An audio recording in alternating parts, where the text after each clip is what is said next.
Hello, ladies and gentlemen, and welcome to another Kaiju number 8 review. This week, we're doing 2 chapters. I waited. I was like, let's just do the 2-chapter thing because I dig it. Some weeks we'll do 1, some weeks we'll do 2. This was a tour. We're doing chapters 18 and 19, and boy, oh my gosh, we're in the shits. Pat yourselves on the back because the theories that I have been presenting have been right. So if you've been following them, we're doing good. So let's start off. Chapter 18, it starts off with Kafka rescuing Rino Ichikawa and Iharu. And Ichikawa's really down on himself because he didn't want Kafka to have to transform again. He didn't want Kafka to save him. Let's not forget that the whole reason why they became friends is because of that issue where Kafka saved him and risked his life. And that thus infected him, making him a kaiju. And I believe that Reno's character 1000% blames himself for the fact that Kafka's a kaiju now.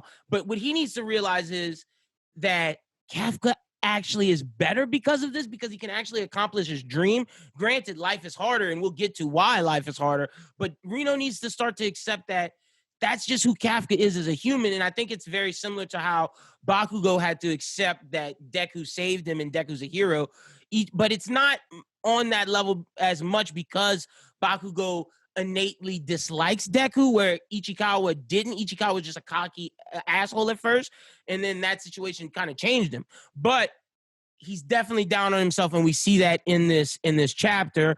And basically, he wanted to be able to save Kafka, and he thought he got stronger and strong enough to be able to save Kafka and the people he loves. He's not quite there yet, but don't worry, Rino Ichikawa. You are captain, vice captain material, baby. You're one of the strongest in this class. So I'm not even. That's nothing we should stress on, and that's nothing he should stress on.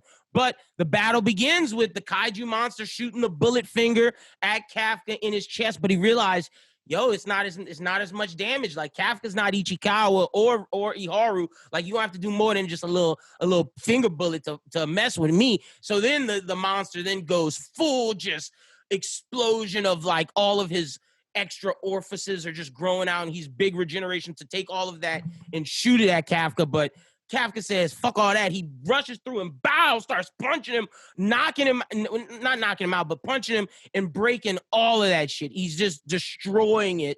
Oh, wait, no. I'm sorry. I skipped it because this is very important. I skipped something. He does that later. But to get to that point, Kafka opens his mouth and sends like this sound wave type ability, which destroys all the extra stuff. And then that's when he starts pummeling him and taking off all the little excess material that he didn't take off in his sound wave attack. Now, I want to ask y'all out there, do y'all think it was a sound wave attack, or do you think it was something else?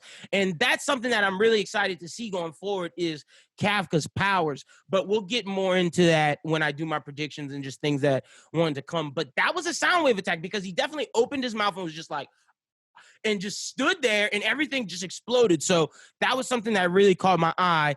And then after he does that, that's when he destroys all the extra material and the extra weapon body parts instantly. Kafka then rushes in him and hits him super hard. The monster tries to use a corpse shield, and Kafka's not having none of that. Instantly destroys it and just starts pummeling him. And then the monster goes that like, my regeneration isn't working fast enough.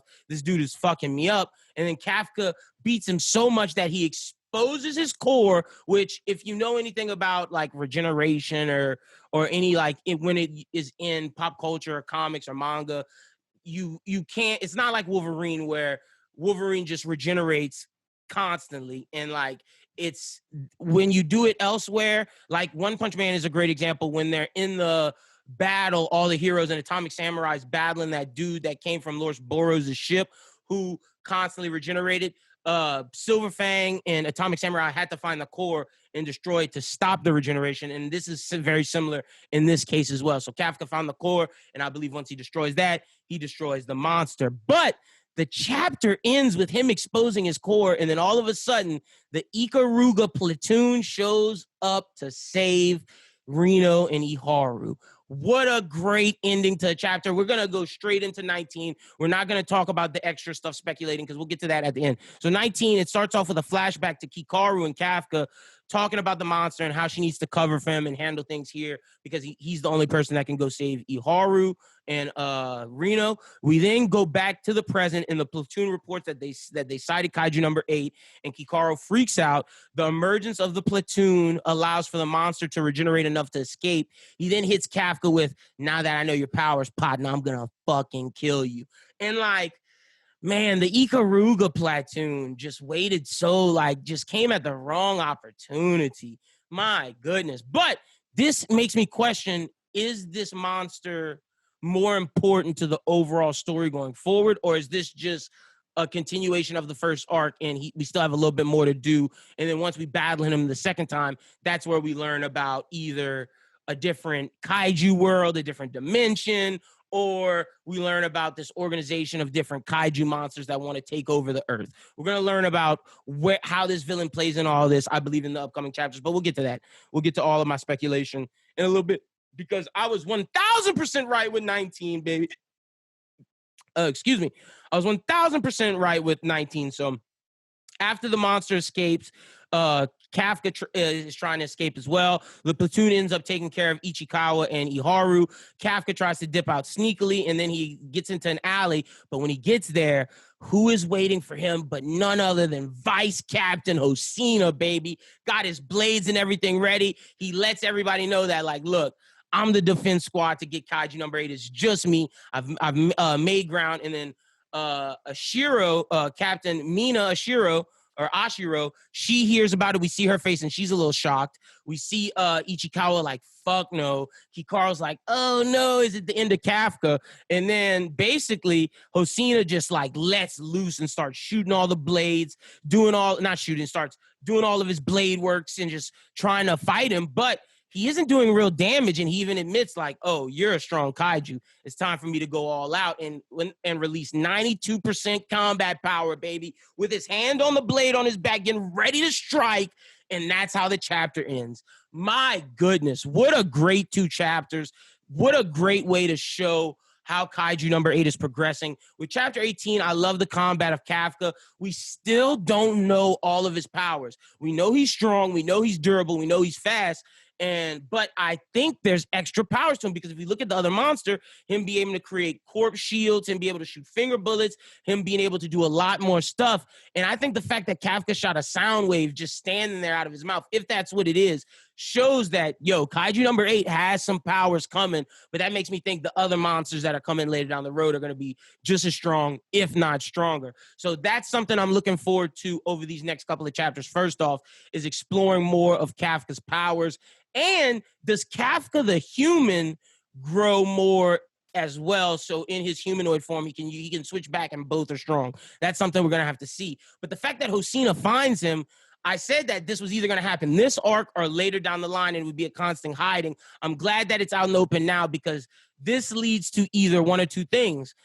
Kafka escapes and Hosina's constantly, it becomes a cat and dog of who is it? Is it Oi? Is it Kikaru? Who is this Kaiju number 8? And it's going to lead to him exposing his Kafka, or it's going to happen sooner rather than later, and then it's going to be an issue with the defense squad and how they accept him, and it's going to be like kind of this Jujutsu Kaisen. Do we accept Sukuna to fight for the Jujutsu sorcerers, or are we going to accept this Kaiju to fight for the defense squad?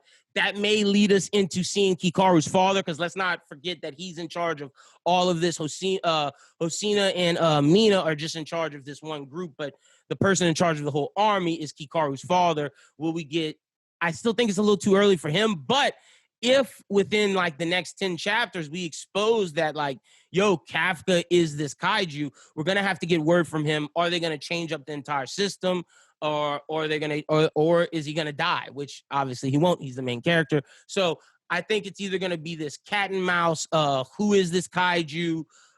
We don't find out his identity for a while. And it's going to be like this kind of like thriller where the audience knows, and we're going to see these characters try to detective out. But I don't believe that's the way we're going. That's just an option I'm throwing out there. The way that I believe happens is Hosina in this instance figures out that Kafka's Kaiju number 8, or he attacks him hard enough to where some of his face starts to come off and he starts to transform back. And then we get into this whole thing of, do we accept him in the defense squad, and how do we use his powers going forward. That's something that we're going to have to deal with, especially since they now know that humans can turn into kaijus from this monster because Ichikawa and Hiharu saw him transform. It's going to be like, oh, well, there's humans transforming into kaijus. We need our own version of this. And boom, that's Kafka. That's what I see going forward. I don't know if Hosina will accept him as like a person, but we will have to wait and see. That's all I got really this week. Two great chapters. Like I said, the two things I'm looking forward to mainly, which my speculation on was to come, more of Kafka's powers. We saw the sound wave mouth attack. I think we're going to get more of it. I think we might get some elemental, electrical, blue energy, something along those lines. And the other thing I'm predicting is Hosina figures out that Kafka is a kaiju, and it leads into this whole big government thing of, do we accept this person in our defense squad, especially after learning that there are other humanoid kaiju that are out there hiding. They need their own weapon to defend it. But hope you guys enjoyed this review. The network's going on vacation next week, so there won't be a Kaiju number 8 review next week, but I will do one as soon as we get back from vacation, so you guys can have it.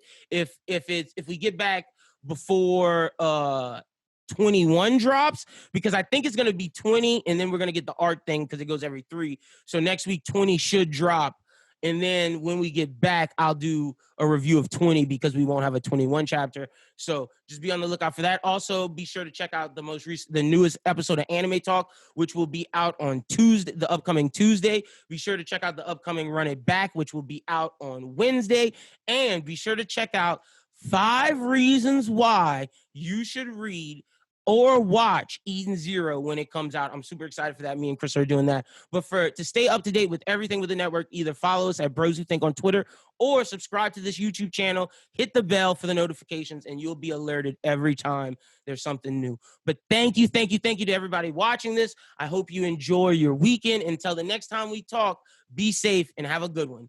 Peace.